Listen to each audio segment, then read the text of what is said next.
بسم اللہ الرحمن الرحیم۔ السلام علیکم پیارے دوستو، مور اور سانپ کو جنت سے کیوں نکال دیا؟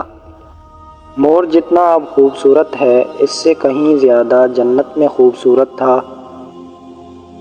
مور کی خوبصورتی پہ سبھی پرندے فدا تھے، لیکن ان سب خوبیوں کے باوجود مور سے ایسی کون سی خطا ہو گئی تھی جس سے اللہ تبارک و تعالی نے مور کو جنت سے نکال دیا؟ اللہ تبارک و تعالی نے جب حضرت آدم علیہ السلام اور اماں حوا کو پیدا فرمایا، اس کے بعد ان کو جنت میں بھیج دیا۔ وہ دونوں جنت میں بہت ہی پرسکون رہتے تھے، بہت ہی لذیذہ میوے پھل کھایا کرتے تھے، لیکن ایک اناج جس کو کھانے سے اللہ پاک نے انہیں منع فرما دیا تھا، وہ اناج گندم تھا۔ چونکہ شیطان حضرت آدم علیہ السلام کی وجہ سے ہی جنت سے نکالا جا چکا تھا، اسی وجہ سے شیطان کی حضرت آدم علیہ السلام سے دشمنی تھی۔ شیطان یہ چاہتا تھا کہ وہ کسی بھی طرح حضرت آدم علیہ السلام اور اماں حوا کو جنت سے نکال دے۔ جب شیطان کو یہ خبر ہوئی کہ حضرت آدم علیہ السلام کو تمام میوے کھانے کی اجازت ہے لیکن گندم کھانے کی اجازت نہیں ہے، تو شیطان انتقام کی آگ دل میں لیے جنت کے دروازے کے پاس بیٹھ گیا اور 300 سال تک وہاں پر بیٹھا رہا کہ کوئی جنت کے دروازے سے باہر آئے اور شیطان اس سے بات کر سکے۔ ایک دن اچانک سے مور جنت سے باہر آ گیا۔ شیطان اس کو دیکھتے ہی بہت خوش ہو گیا۔ شیطان نے پوچھا، اے خوبصورت پرندے، تم کون ہو؟ مور بولا، میں مور ہوں، اب تم اپنا تعارف کرواؤ۔ شیطان نے کہا، میں عالم کروبیہ کا ایک فرشتہ ہوں، میں اللہ پاک کی عبادت سے ایک پل بھی غافل نہیں ہوں، میں چاہتا ہوں کہ میں جنت میں جاؤں، وہاں کی نعمتوں کا اپنی آنکھوں سے مشاہدہ کروں۔ شیطان مور سے کہنے لگا کہ تم مجھے جنت کے اندر لے جاؤ، میں تمہیں 3 ایسی باتیں بتاؤں گا جس سے تمہیں ابدی زندگی حاصل ہو جائے گی، تمہیں بڑھاپا اور بیماری نہیں آئے گی، تم ہمیشہ جنت میں ہی رہو گے۔ شیطان کی یہ باتیں سن کر لالچ میں آ کر مور نے کہا کہ مجھ میں اتنی طاقت نہیں ہے کہ میں تمہیں جنت کے اندر لے جاؤں، لیکن ایک سانپ میرا دوست ہے، وہ شاید تمہاری مدد کر سکے۔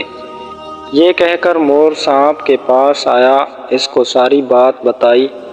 سانپ بھی شیطان کی باتوں سے بہت خوش ہو گیا، پھر شیطان کو اپنے منہ میں چھپا کے جنت میں داخل ہو گیا، اور یوں شیطان اپنی چال میں کامیاب ہو گیا۔ جنت کے تمام نگہبانوں کو یہ معلوم تھا کہ شیطان یہ چال چل رہا ہے اور جنت میں داخل ہو چکا ہے۔ فرشتے شیطان کو جنت سے نکالنے لگے، تب ہی اللہ پاک کا حکم ہوا کہ اس کو ابھی تک جنت میں ہی رہنے دیا جائے۔ وہ فرشتے اللہ تبارک و تعالی کے حکم سے رک گئے۔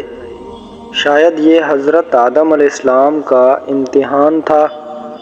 شیطان حضرت آدم علیہ السلام اور اماں حوا کے پاس جا کر اپنی محبت کا اظہار کرنے لگا۔ وہ دونوں ہی شیطان کو پہچان نہ سکے، کیونکہ ماضی کے مقابلے میں شیطان کی شکل تبدیل ہو چکی تھی۔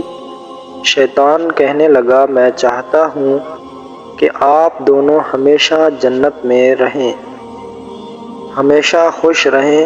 حضرت آدم علیہ السلام اس کی بات بہت غور سے سننے لگے۔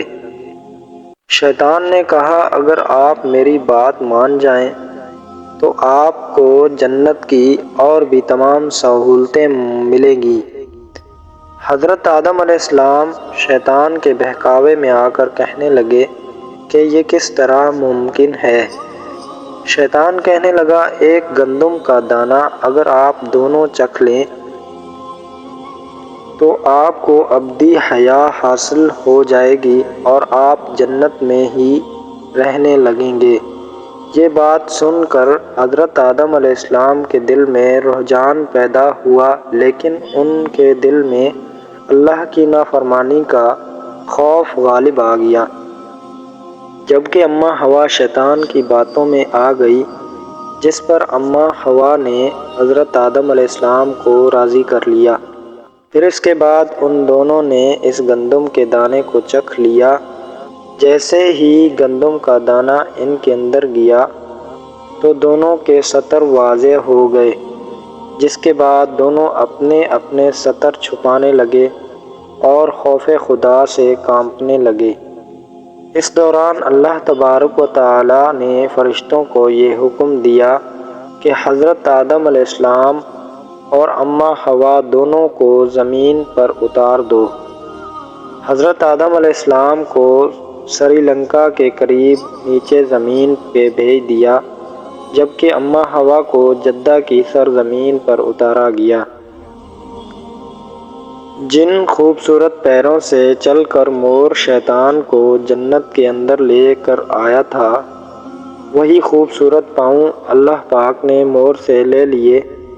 سانپ جو اپنے منہ میں شیطان کو چھپا کر لایا تھا، اس کے منہ کی خوبصورت خوشبو کو چھین کر اس میں زہر ڈال دیا گیا۔